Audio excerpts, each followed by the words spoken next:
আসসালামু আলাইকুম, সবাই কেমন আছেন? দেখেন অবস্থাটা, দেখেন ভাই, আমরা এসব কি খাই? আসলে ঢাকা শহরে হাজার হাজার মানুষ এই ট্যাঙ্কির পানি খাইতেছে। এই পানিতে দেখেন কি পরিমাণের আয়রন। বাড়ি দে, ভাত বাড়িয়া কাঁচা আইয়ে ওই কোন অব্দি, এই কোনাতে বাড়ি দিয়েছে তবে।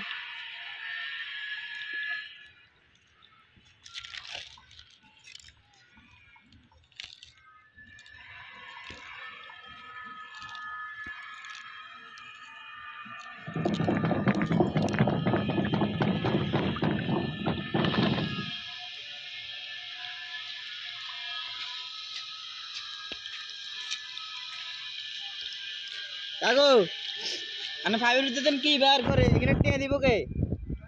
এই যে আয়রন বা আয়রন হয়েছে ফাইভ জাম হয়ে গেছে, সব লাল পানি বার এখানে খরচ দিতেন কেন?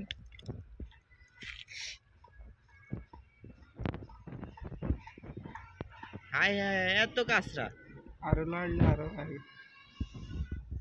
লাইলা আর বার